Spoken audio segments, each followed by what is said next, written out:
This is Channel 12, the station that makes a difference. Because of the following special program, the Nightly Business Report and Doctor Who will not be seen this evening. The Business Report returns tomorrow evening and Doctor Who next Monday here on Channel 12.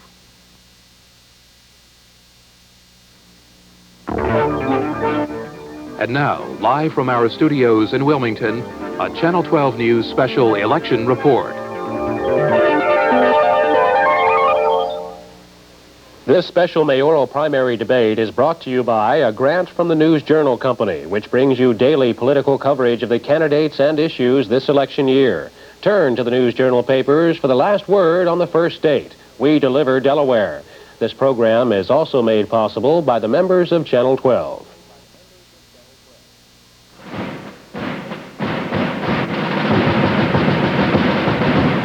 The 84 debates. Tonight, the office of Mayor of Wilmington, with candidates seeking the Democratic nomination.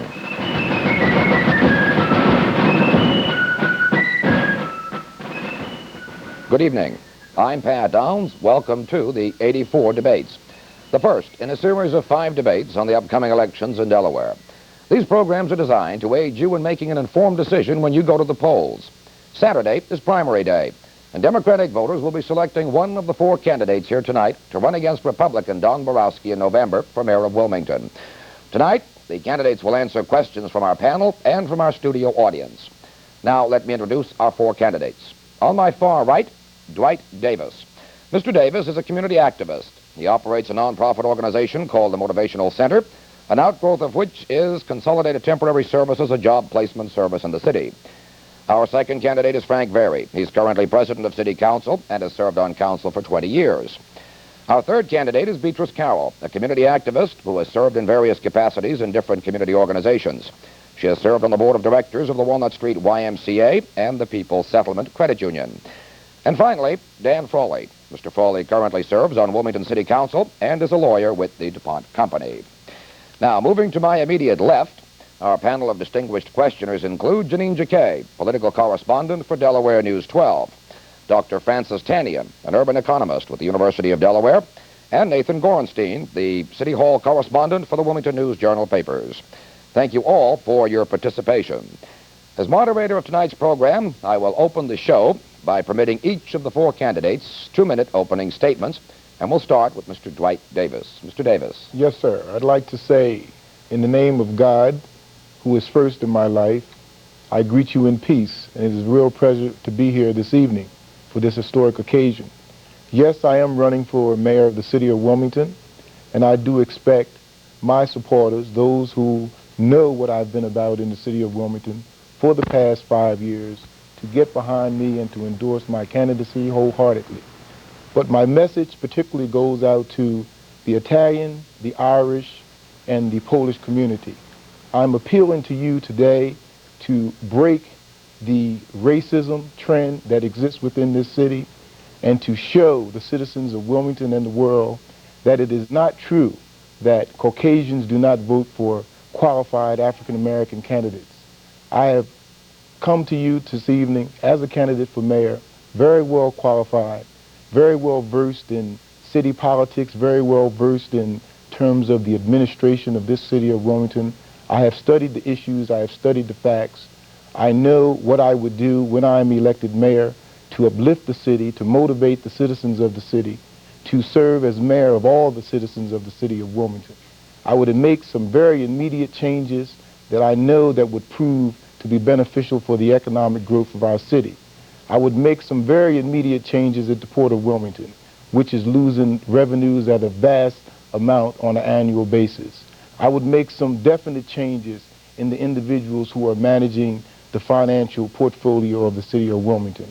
The investment policy of the city of Wilmington leaves a lot to be desired, and if I am elected mayor, I will not increase taxes, but I will cut back the waste that exists within this city and provide economic opportunity for all. All right, thank you very much, Mr. Davis. Mr. Vari. Well, first I want to thank you for allowing me to speak here tonight. And I want to also thank all the people in the city of Wilmington who have opened their doors and their hearts to both my wife and I as we went around in the last 6 months of campaigning door to door.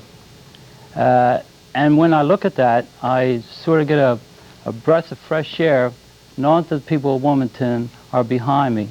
Behind me because in the last year, I've been attacked by everything that could be attacked in the city, from the news media and also from the columnists and others, political people.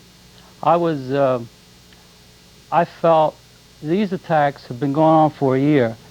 Personal attacks. They weren't just attacks on me because of what I have done in the city, because of my staying in city council. They were personal attacks. And as I went around, this is what people have told me. Why? Why, Frank Vari? Why are they doing this to you? And as I say, I felt like a breath of fresh air when I met the people, and they opened their hearts and their door to me and my wife. I feel that I am going to be the mayor of the city of Wilmington. I feel very strongly about that, because as I go around and talk to the people, they realize that I've been in city council for 12 years as president of city council, 4 years as a councilman. And when you talk about 16 years of going back, I've been in there. I've been working with three mayors during that period of time, with 3 mayors. And nobody's going to take that away from me and saying that Frank Vari cannot do the job. Frank Vari will do the job, and the people out there know that I can do the job. Okay, thank you very much, Mr. Vari. Ms. Beatrice Carroll. Good evening. I'm Beatrice Patton Carroll, and I would assume, in view of the fact that I'm the only new element in this race and on the stage among the candidates, the purpose for which we have the first time in the history of Wilmington debate being aired on Channel 12 about the mayoral race in Wilmington. I'd like to take this opportunity to ask you this year in 1984, on the eve of Wilmington's making an extremely critical decision, to assess what you see this evening, to assess what you have heard in the candidates' debates, the candidates' forum, and to assess the first-hand knowledge that you have of the candidates. And make sure that in 1984, when you cast your ballot, that you cast your ballot for the individual among the candidates who are running that you feel best able to serve the needs of all of Wilmington, the individual that you feel will, irrespective of race, sex, or income level, show the determination and the commitment to make Wilmington be a place for all individuals in Wilmington to be somebody. I feel very comforted being here this evening in this particular building. So some 28 years ago in elementary school, I started school in this particular building prior to the Brown decision and desegregation. And that thought process took me back over the years to a thought process and some very pivotal and critical moments in my life. One being my high school years at Howard High School, when my high school class slogan was, "Happy is the soul who has something to look back on with pride and something to look forward to with hope." I feel very strongly that Wilmington has made enough progress to be proud, but I further feel that the people of Wilmington must feel a part of sharing in the benefits of what is going to occur in Wilmington to establish renewed hope. Thank you. Thank you very much. And Mr. Frawley. Thank you, Pat. It's a pleasure to be here tonight with Channel 12 and its viewing audience. This Saturday, the Democratic voters of our city will go to the polls and nominate a person who, in all probability, will be elected their mayor. I strongly believe, based on my discussions with these same voters during the mayoral campaign, that they want a strong, decisive leader who has the background and experience to effectively run our city and to make our government work for all the citizens. We are a complex city with a wide range of people and problems. The mayor must be able to bring these people together, to understand their needs, and be capable of dealing with these needs in an honest and effective manner. During the course of this campaign, I have stressed several significant issues that I believe are critical to our city. They are, 1, effective management of city resources and services; 2, expansion of our efforts to create jobs through economic development. 3, renewed efforts in public safety to make our city an even safer place to live, work, and raise a family. Let me give you a few specific examples. 1, with regard to city resources. In the past 10 years, the city government has spent $18 million for water service and $20 million to maintain sewer service. This type of expenditure must be carefully managed or our property taxes would go through the roof. With regard to job creation as mayor, I intend to expand our marketing efforts at the Port of Wilmington to include European and African markets. The port is a great resource for blue-collar jobs, especially entry-level employment, and has the capacity to handle much more business. I will also seek to acquire certain property near the Wilmington Boulevard to create a warehousing and distribution center to create jobs. Thirdly, with respect to public safety, I will implement a system of neighborhood patrols in which police officers will ride, periodically parking their squad cars and walking through the neighborhoods. I believe this will substantially reduce crime and will greatly improve police-community relations. Okay, Mr. Frawley, I will stop you there. We've had you 2 minutes. Thank you very much. You have heard from the 4 candidates. All 4 will be given an opportunity to present closing statements later in the program. Let's go now to our panelists who are here, and I'm sure based on what they've heard this evening, we'll have questions for all 4 candidates, and we'll start with you, Janine Jaquet. Thank you, Pat. Mr. Vari, I'd like to talk more specifically about something you mentioned in your opening remarks. Mayor McLaughlin has on more than one occasion said he does not think you are competent to be mayor. Now, whether the mayor's comments are true or not, he is well regarded in the business community, among other communities, and his opinions carry weight. How would you convince those who might believe Mayor McLaughlin that you would be a competent mayor? Well, in the first place, I think that the mayor was one of the main ones on these vicious attacks on me to begin with. All right? As far as I also feel that the mayor has done a disservice to the city of Wilmington. A disservice because when I'm mayor, it's going to take me 6 months to get back to these companies to realize that they can trust on Frank Vari, that he can do the job. There's no mayor should have done that. He had a disservice to the people of this city when he did this. There's no reason why he should do that. In the first place, I worked with the mayor for 16 years. For 16 years, and he knows, and his programs went through that city council, and he knows how I work close with him. He knows how many mornings I sat down in his office, and now he comes up and says that. Why? Do you think maybe, as the mayor might feel, that you should have earned, as you said, the trust of these companies now as opposed to 6 months after you're elected? Well, I'm not saying that I already earned it. I said what he has done. What he has done in the last 6 months is what really ruined it. Because some of these companies are new companies, and they trust the mayor and what he says. But at the same time, he shouldn't have never said this, because my record on city council stands. Most of these programs, a lot of these programs have come through city council, originated in city council. And I don't think one person or one administration can go ahead and take credit for that. Thank you, Mr. Vari. Okay. Sir? Thank you. There are many statistics that indicate that there are really 3 Wilmingtons. Looking at a map of Wilmington on a north-south basis, I think you could say that one Wilmington lies to the east, maybe to the east of King or Walnut Street. There's a second area of Wilmington, a second Wilmington that's downtown, and there's a third Wilmington that's west of Washington Street or west of Market Street or west of I-95, depending upon how you look at it. Some people say that's the way the vote in this election is going to go, too. Now, what I'd like to ask Mr. Frawley is, what changes are required so that the city can act more responsibly to East Wilmington, to that portion of the city that is East Wilmington? And what changes are required so that the people of East Wilmington can act more responsibly toward themselves? Well, firstly, I agree with your characterization of the city as really being, in a sense, 3 discrete segments. This is part of the problem that we have had to deal with in the last many years. It is the principal responsibility of the mayor of Wilmington to bring these factions, if you will, together. To address specifically your question about the eastern segment or the eastern section of the city. The east side of the city of Wilmington is plagued with unemployment. It's plagued with inadequate housing.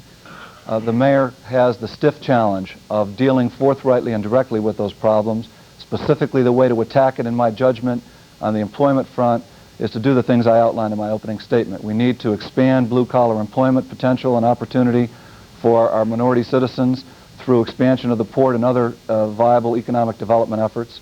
And in the area of housing, I intend to declare war on vacant housing on the east side, and I will be proceeding against many of the slumlords that own vast numbers of homes there.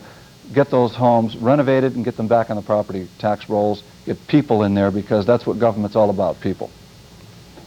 Okay, Dr. Tannian, thank you. If I may go down the panel, Nathan Gorenstein. Mrs. Carroll, unemployment has probably been the major issue in this year's election. To deal with it, some councilmen recently proposed legislation that would require any company receiving development aid from the city to set aside 30% of their jobs for 30% of the new jobs for city residents. Initially, you said you favored the bill. Later, you said you'd be for it if you were a councilman, but would be against it if you were mayor. Are you for it or against it? If you were for it, would you propose such legislation if you were elected? And if you're against it, would you veto that bill or a bill like it if it was passed by the council? I recall, Mr. Gorenstein, when I was in my interview and I responded to that question, my response to you was that as a city councilman, I would have voted for the legislation. As the mayor, I did not find it necessary for the legislation to be enacted. I do not believe that we need mandated quotas in employment. I think that if we have adequate and appropriate leadership coming out of the mayor's office, that the workforce and the jobs that we are able to generate through Wilmington's economic development effort will be reflective of the diversity of the city's population, both racially as well as economically. I think that if I were the mayor, I would not have to mandate legislation. I would utilize the power of the office to work with the corporations to negotiate that which is necessary. I also gave you an example of the Gallery 2 project in Philadelphia under Mayor Green's leadership. And I explained to you that Philadelphians complained that the Gallery 1 project did not include Philadelphians and the benefits that derived from the economic development. And Mayor Green negotiated with the developers of Gallery 2 proposals which enabled blacks and females to get construction jobs, to also own the businesses that were lodged in Gallery 2, as well as the employees who were working in Gallery 2. I believe in strong, effective, equitable leadership in Wilmington as it relates to the beneficiaries of economic development, and that's what Beatrice, Pat, and Carroll will pursue as the next mayor of Wilmington. Benefits for all Wilmington residents, irrespective of race, sex, or economic level. All right. Janine? Mr. Davis, you have said that you are the most qualified candidate for mayor because you alone can match the needs of the business community, who you say would like to employ more Wilmingtonians, with the job demands of the people. How successful have you been in your current position as the director of a nonprofit job placement agency in placing people in jobs? Well, I think that the question should be expanded to not only placing, but causing employment for individuals. Since my tenure at Delaware OIC as statewide coordinator of job development, I found that the corporations were very much receptive to hiring individuals from the community. But there appeared a very distinct problem, and that problem was that the job seekers weren't matched for the particular positions that were available. So consequently, in order to address that issue, I directed my attention to training of inner city individuals towards the needs of the private sector. I think we've been very, very successful in terms of finding individuals part-time, temporary jobs. There are virtually no full-time jobs anymore for these types of people in the city of Wilmington. So would I be correct in saying then you consider yourself successful in placing people in part-time jobs but not successful in finding full-time employment? Well, I think that that's correct, yes. Why do you think that is? Well, primarily, as you know, the city of Wilmington is plagued by temporary employment agencies, and these agencies are not really regulated by the state, and as a result, the corporations have used these temporary agencies to serve as screening agencies, if you will, for those individuals that they employ in temporary positions. I think that it's benefit to the corporations in terms of the fact that they call this particular acquisition energy and materials, which turns into jobs once it reaches the temporary employment level. The non-existence of a minority-owned temporary employment agency in the city of Wilmington greatly inhibits us placing minorities in those jobs. Thank you. All right, we'll go to Dr. Tannian. Dr. Tannian, you have another question? Yes, the city, as compared to the county, is a place of real diversity. There's Browntown, the East Side, Vandiver Avenue, St. Anthony's neighborhood, and the other big, vital neighborhoods that make up the city. Now, we've had a spate, maybe it's 10, maybe it's 15, maybe it's even 20 years of time that we've been pumping this downtown development routine, and it's worked to some extent, and that's important for the city.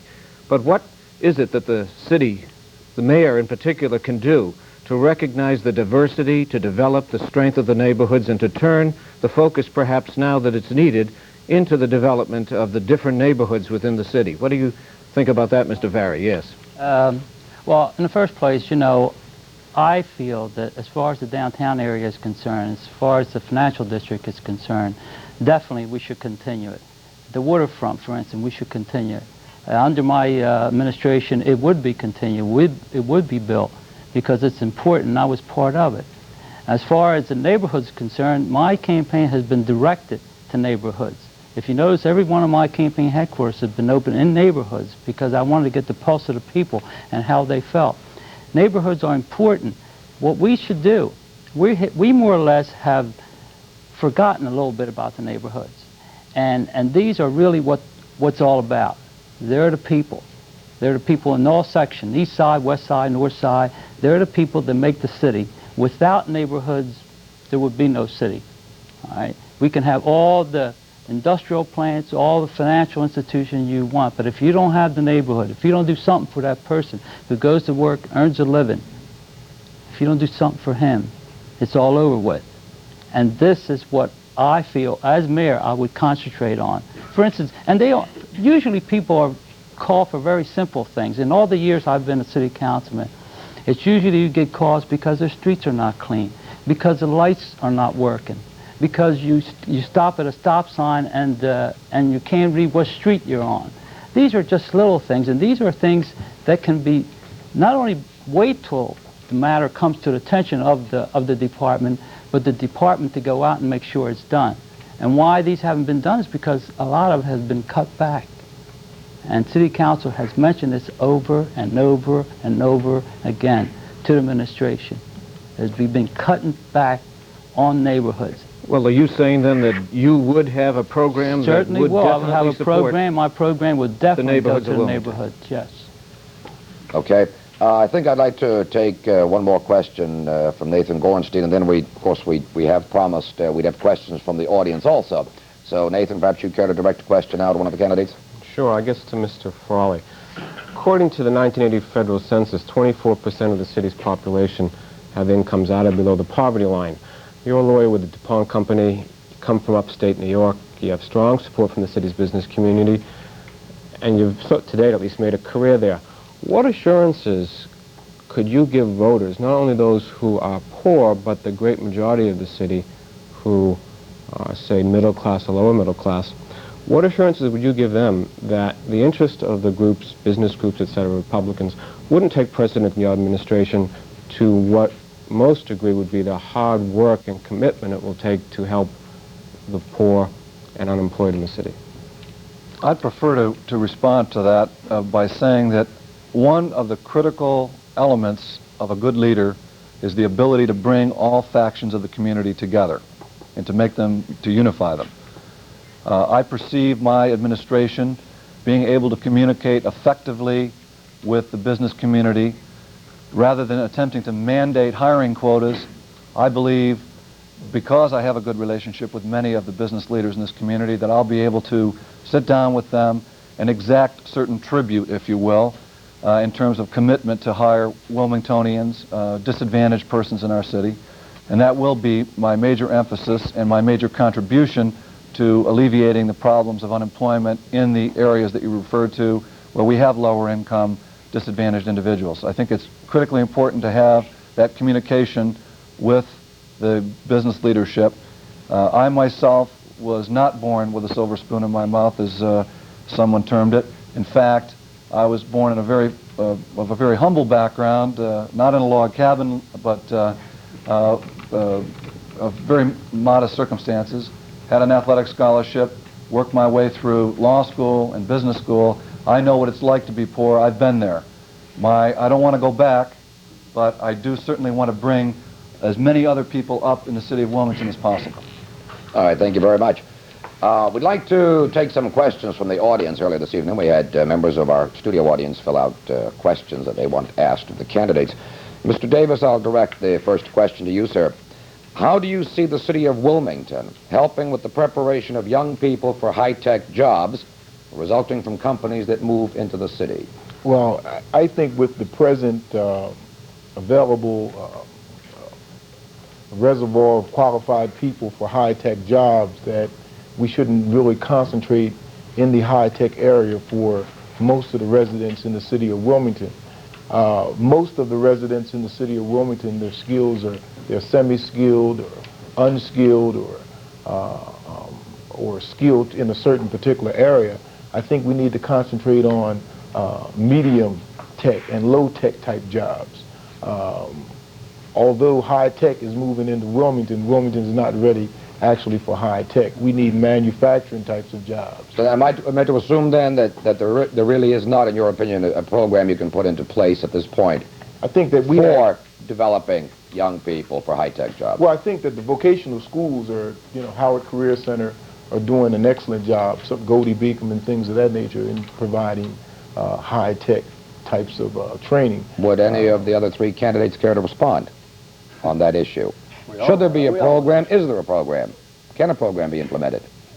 In terms of high-tech, Pat, I think that the new addition to Del Tech is going to include technology-oriented kinds of programs that are geared towards servicing the needs of the banking industry, which can also be translated into those industries which are information-related. So I think that we have a wealth of talent available for future-oriented technical training in our Goldie Beacom, Delaware Tech, Wilmington College, all within a very reasonable traveling distance of the city of Wilmington, as well as our employers in the Central Business District. All right. Yes. I'd like to respond, if I may. Mr. Vari? You had to raise your hand first. Go ahead, Mr. Vari. Sorry. About a year or 2 years ago, Goldie Beacom, they had moved away about 10 years before from the city of Wilmington. They were in the city of Wilmington. They moved away. I criticized that 10 years ago. I told them they were wrong. They should have been in the city of Wilmington. Should stay there. About 2 years ago, they contacted me and said they wanted to come back into the city. But somehow they wanted some help from the city of Wilmington through economic development or in some way, some sort of way. We sat down with two other councilmen and we worked the program. And we said to the Goldie Beacom, we will help you through community development money. But in return, the city in your opinion should be playing a role. Yes, should be playing definitely a role. Through grants. Yeah. Well, let me tell you what we did. We helped them to come in by giving them a grant. At the same time, we didn't give them that money really. They in turn gave it to us by providing what you would call more or less not long-term type of education, but a short-term type of education, maybe a 1 month or 2 months of type of education. But they had that in order to get people. Yeah, but that's one specific example. The question that was asked by the member of the audience was, how do you see the city helping with the preparation? Well, is that the way to do it? That's one way of doing it. That's one way of doing it. Okay, Yes. Mr. Frawley. Yes. First of all, I think the questioner should be keenly aware that we in Wilmington are competing extensively throughout the Northeast for high-tech industry, and I think our ability to attract high-tech industry to Wilmington is limited.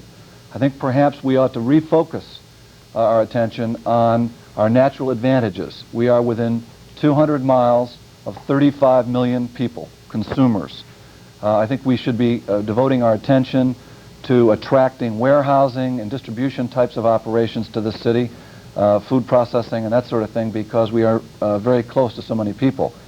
In that event, I think we need to, the city needs to focus on continued training efforts. We currently have a Division of Employment and Training.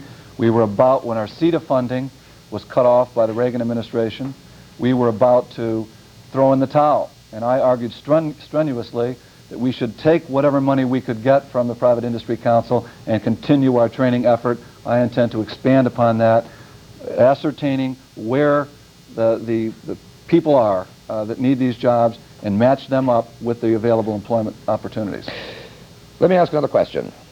Ms. Carroll, what are your feelings on combining, and this again is an audience question, what are your feelings on combining county and city services? I, Pat, as you know, am the only candidate in this race that worked in a professional public administrative position in the county.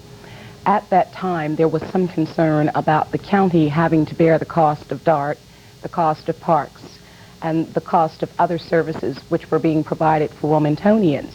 At that juncture, the county did a study, ascertained the dollar amount of the cost of those services, and went back to the city and renegotiated a contract or an agreement with the city of Wilmington to provide sewer and water services in various county areas in Newcastle County. I think that we can very effectively utilize across the board those services which cross boundaries in the county and in the city. For example, the parks. For example, our water and sewer systems. But I believe that the diversity between the kinds of services required for Newcastle County and the kinds of services required in an urban area such as Wilmington are such that the extent to which we can totally combine both of those branches of government is limited. Is there any one of the four candidates who perhaps feels that you hear so much about layer upon layer of government? You take a look at the size of the state of Delaware, and you have a state government, then you've got your municipal governments, you have your county governments. It's like it's government on top of government. Any one of the four of you feel that we can do away with some of these layers? Can we do away with the county government? We've tried that over the years, and each time I think it's been unsuccessful because it has been found in many instances that some of the services are unique to the little municipal jurisdictions. Okay, Mr. Frawley. Yeah, frankly, I have some serious reservations about metropolitan government, which is what we're really talking about, or some hybrid form of that, in the near term. Our experience with, several years ago, police communications and dispatching has been very bad. Our experience with the Brandywine Park, for those that have taken a walk in the Brandywine Park in the last several years, this is a condition that has not been favorable to the city. What the city must do, looking many years ahead toward metropolitan government, is to get its own house in order. And I strongly believe we need to have a well-run, efficient, effective, well-managed city so that we come to the bargaining table many years downstream with a few cards in our hand with a view toward metropolitan government. Metropolitan government. Do you agree with that, Mr. Vari? Only on certain areas. For instance, the parks, you know, we not too many years ago, the county took over the parks. They're not doing such a good job out of it. But a lot of those parks were outside of city limits. But when it comes down to police and fire, for instance, I'm very concerned about that. I don't want the county to have control of our police and our fire department for the simple reason I'm sure it would be cut down. But you could have the city form a metro kind of government. The city would take responsibility for that and expand its coverage. No?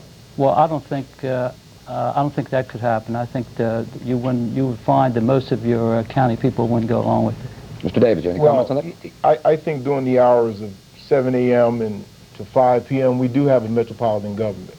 And it's virtually a non-participatory metropolitan government.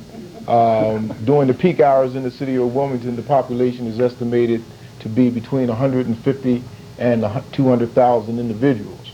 Approximately 75 county residents commute each and every day, 5 days a week, into the city. And if our city only has a population of 80,000, and 75,000 comes in to work every day, then I think we need to explore better ways that the city can assist us. All right, thank you very much.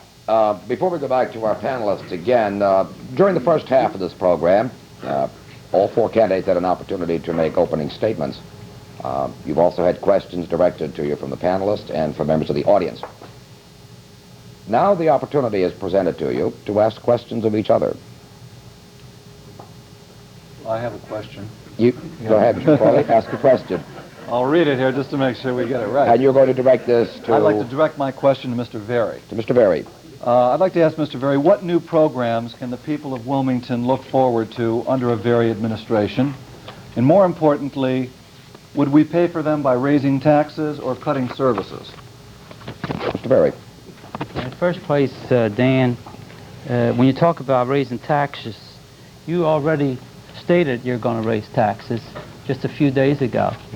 Now, I don't know how you arrived at that, but maybe you can tell me how you arrived to it. But you told the people of the city of Wilmington that if you're elected mayor, you're going to raise taxes.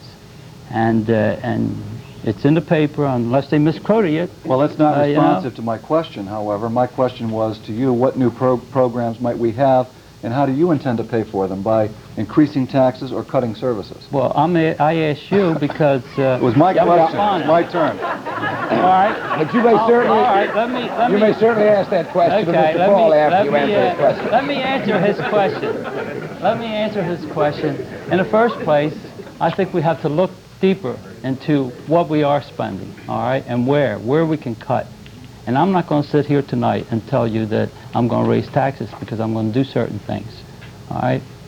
For instance, because you are going to do certain things? Yes, because, for instance, I will provide more police protection.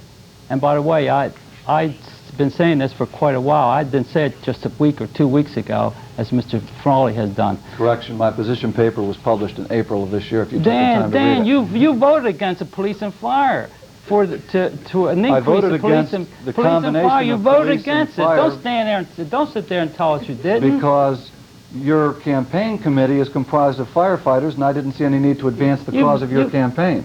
That has nothing to do with it. If you believed in that, you should have voted for it. I didn't believe it because there was no demonstrated need for increased fire protection in the city. There is, and I've supported an increase in police protection because I believe we can demonstrate the effectiveness of using additional people. You did not support it. Let me go back to Mr. Frawley's question, if you excuse Mr. Frawley. The question was whether or not, sir, you had any new programs. You were proposing any new programs. You said just now, yes, increase fire and police protection. Right. The other part of Mr. Frawley's question, unless I'm mistaken, was how do you propose to do this? Will you raise taxes to pay for the additional people, or will you cut services? And if so, where? Well, in the first place, I can't sit here and tell you that I'm going to cut service or that I'm going to raise taxes. I'm not the mayor, all right? I'm not sitting here, and I'm not the mayor right at present. When I'm mayor of the city of Wilmington, then I'll be able to look at the budget and see what we have. And so, I mean, how can you determine right now if you're going, can anyone determine if they're going to raise taxes or not? I don't think so. Mr. Vari, I'm wondering, you've spent years on council and are very familiar with the budget now. Right. I would think you would be able to, by now, know where, if there is waste, it can be cut once you do get into office. Yes, I think there is waste, and I think it can be cut. I think what we're asking is that if you're going to have more programs, you have to pay for them somehow. So you either raise taxes or you take money away from something else. Well, you don't. No, you don't have to do either one. If you can look into a budget and see where the money's going to come from. We don't know what the taxes. We never know. All right? It takes, what, 6 months to determine a budget. All right? And you're asking me right now to determine what I'm going to do 6 months from now when I don't have the budget in my hand, when I don't know where I'm going to be able to cut or not. Okay, let me stop right here. Question. Okay, Mr. Frawley, you did have a question of Mr. Vari. Ms. Carroll, do you have a question for any of the other three candidates sitting here? I do have a question, Pat. And you're directing it to? I'm directing my question to Mr. Frawley. To Mr. Frawley. Mr. Frawley. Mr. Frawley, in 1980, when you ran for election with the blessing of the City Democratic Committee chairperson. At that time, it was reported in the paper that the City Democratic Committee chairperson utilized the filing fees of individuals who were running for elected office against you at that time to assist in your support and your election as a city council candidate. Very recently, many candidates have come out in opposition to the City Democratic Committee utilizing the resources of the party prior to the general election to get candidates elected. On Sunday, an article appeared in the paper indicating that you presently have the support of one of the City Democratic Committee wards, and that you are also in contention for that support at a later date. Are you aware, as an attorney, Mr. Frawley, that the law in the state of Delaware says that the voters of the city shall make the determination unaided and uninterfered with by the party as to whom shall be the party's nominee to run in the general election? And if so, if you do not use integrity in getting elected... Can we kind of shorten the question? If you do not... It's going on. If you do not use integrity in getting elected... I'll have to stop you right there. Could you respond to the question? Yes, based upon the partial question, as I understand it, which may or may not be correct. Yes, in fact, I am familiar with the rules of the State Democratic Committee, which provide that no subdivision, which would be the City of Wilmington Democratic Committee, is permitted to endorse candidates or to finance the campaign when there is a primary involved. I was endorsed by the party in 1980, unwittingly perhaps. As a matter of fact, the City Democratic Chairman did not choose to support my candidacy until it was abundantly clear that I was going to win. And then he jumped on the horse, if you will. In this election, the NAACP has raised the question of the use or misuse of filing fees. I participated in a press conference that they had in which we deplore the use of a candidate's filing fees against that candidate.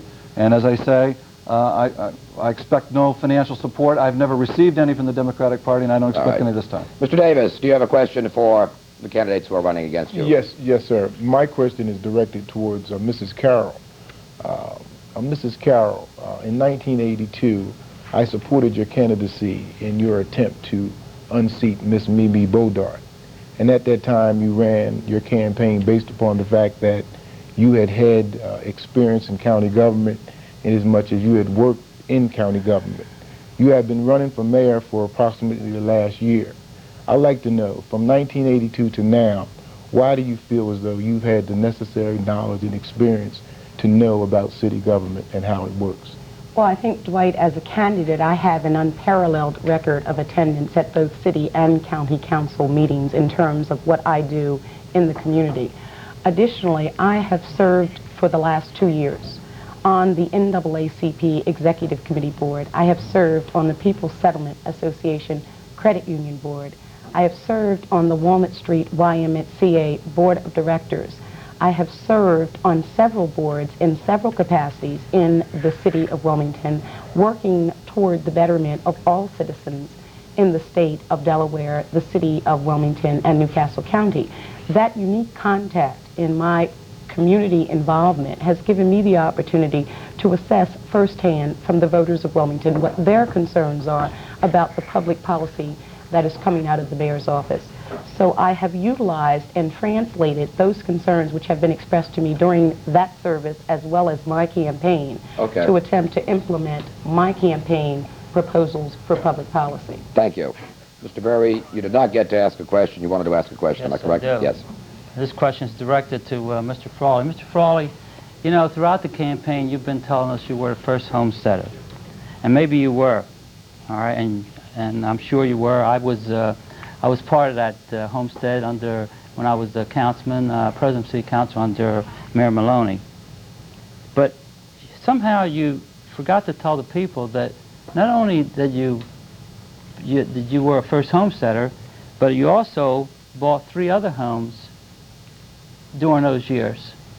And when I say you purchased 3 homes almost in the same area, and the totals of those 3 or 4 homes came to $6,210. All right?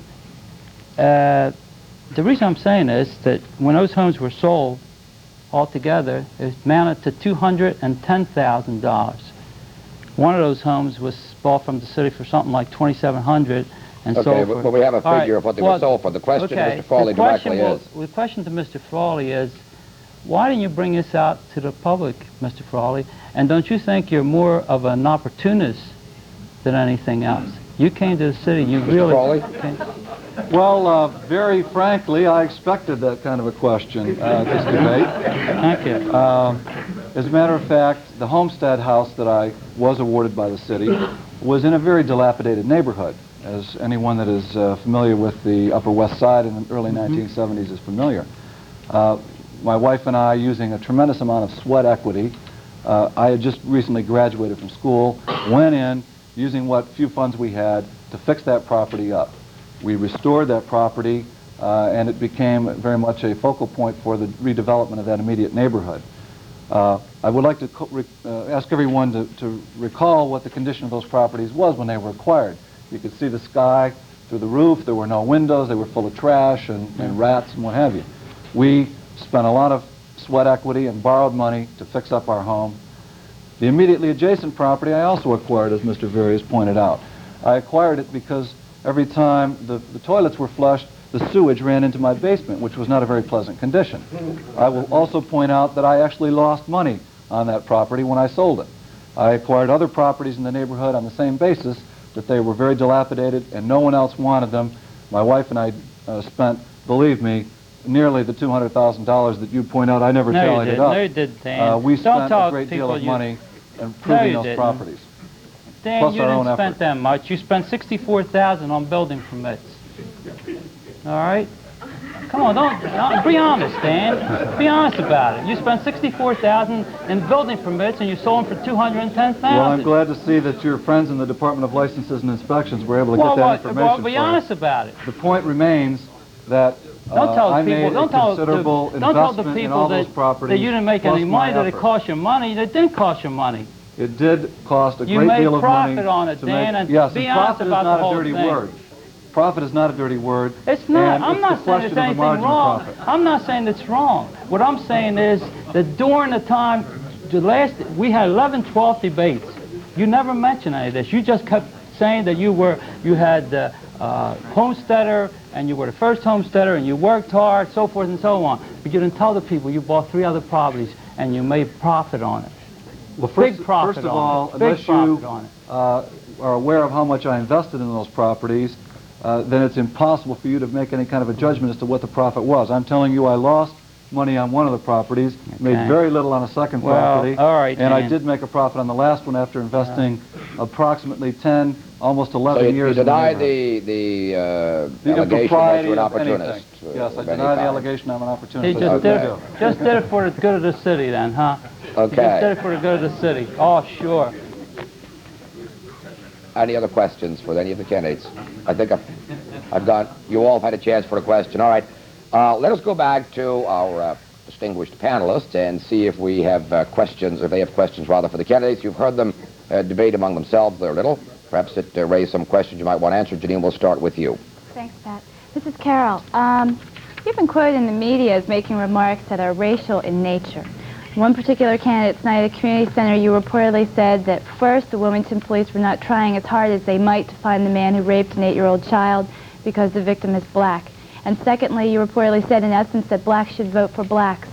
How do you think you can, as mayor, govern a city composed of people of many ethnic and racial backgrounds when you've made such comments? I think, Janine, at that night, I have had more than one occasion in the media to attempt to ask that those who make an assessment of the B. Carroll candidacy ask B. Carroll what she said and not take for granted that a quote, just because it appears in print, is in fact true. The comment was made, and the comment was, be proud of being black and vote for yourself. I have no qualms, Janine, in stating something that thousands of people went to hear James Brown say at Rodney Square. I think it emulated his "Say it loud, I'm black and I'm proud." I started this campaign indicating that I am the best qualified candidate to serve the needs of all the people of Wilmington, irrespective of race irrespective of sex and irrespective of income level. I have taken that position to the voters. Okay. Given them the opportunity I'll to have assess to that. stop the questioning at this point, stop the response, and remind you that the clock continues to run out. And I have promised all four candidates an opportunity, a 2-minute summation.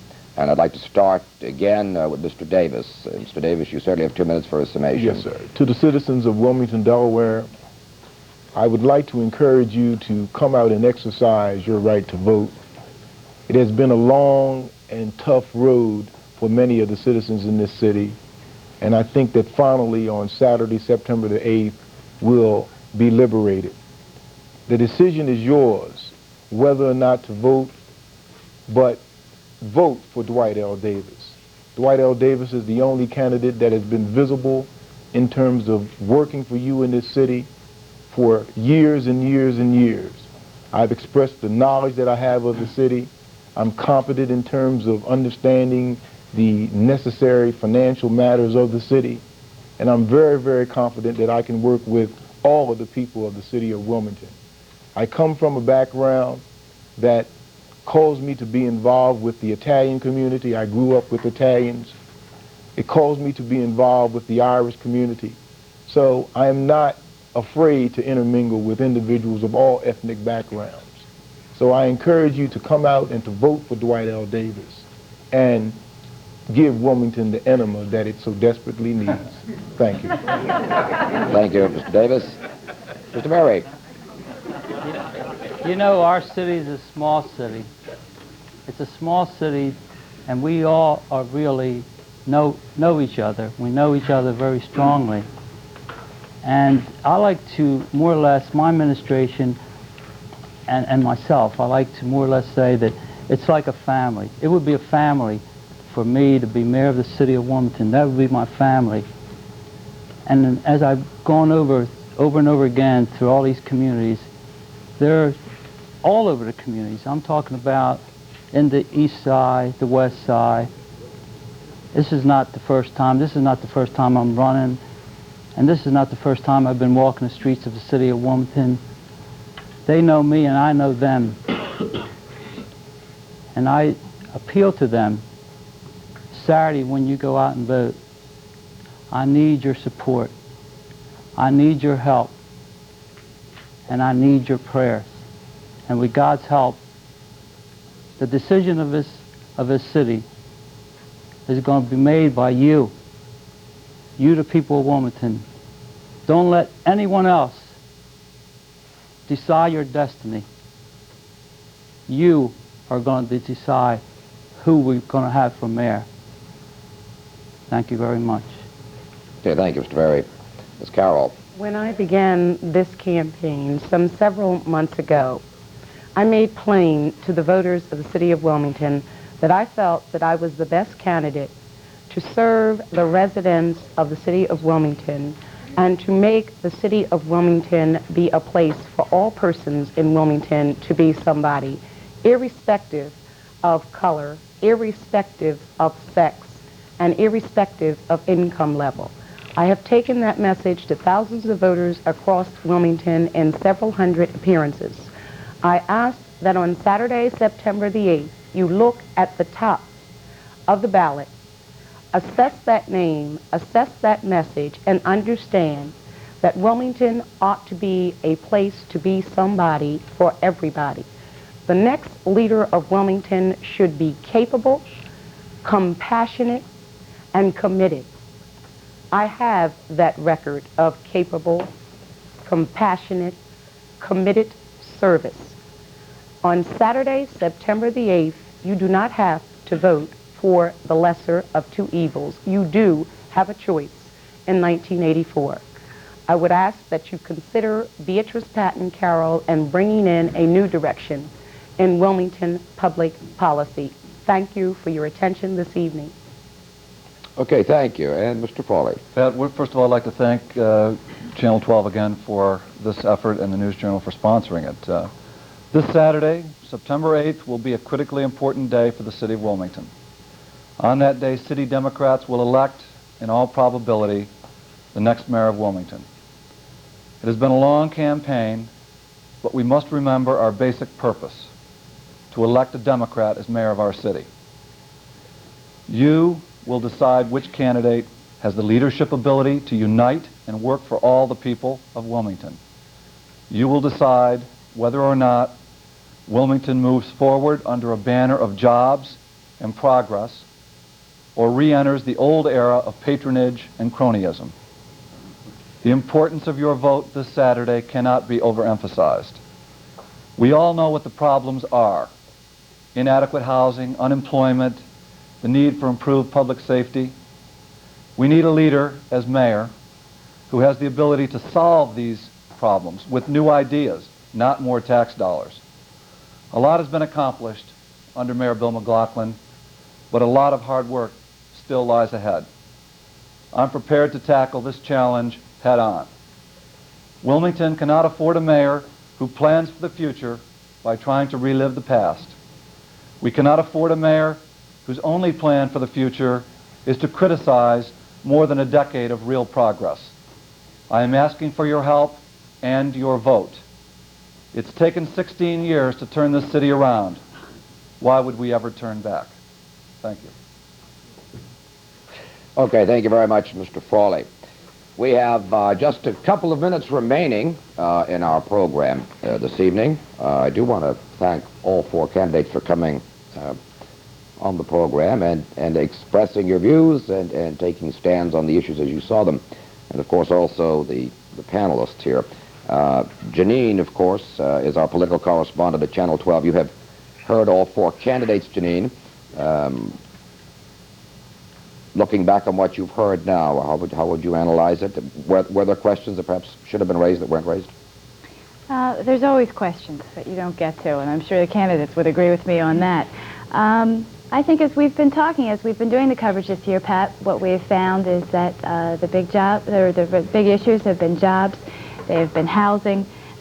These are concerns that seem to be from all over the city, and it's something that we did not get to tonight, but which is much harder to define, and that is sort of a feeling in the community that I think most of us reporters and other people who live in the city have found, that there seems to be a hey, what about me feeling. A lot of people seem to feel as if the corporations have gotten a lot of attention under the McLaughlin administration, and there seems to be a perception that perhaps the average citizen hasn't gotten his fair share. That's something I wanted to ask some of the candidates about tonight, Pat. We just didn't have time to get to it. Maybe we'll get to it before primary day. Perhaps. It's one of those things, Janine, that when you get an hour, you think you have enough time to ask all the questions you want to ask, and then an hour just seems to fly by and you don't get all the questions and you really wanted to get in. Well, we have run out of time, and I would like to thank our candidates for appearing: Dwight Davis, Frank Vari, Beatrice, Carroll, and Dan Frawley. And also our panelists: Janine Jaquet, Dr. Francis Tannian of the University of Delaware, and Nathan Gorenstein of the News Journal papers.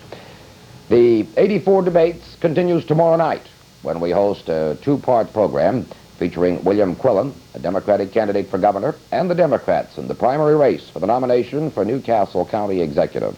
That program will air tomorrow evening live from our Wilmington studios at 7:30. So, on behalf of the entire staff here at WHYY, thank you and good night.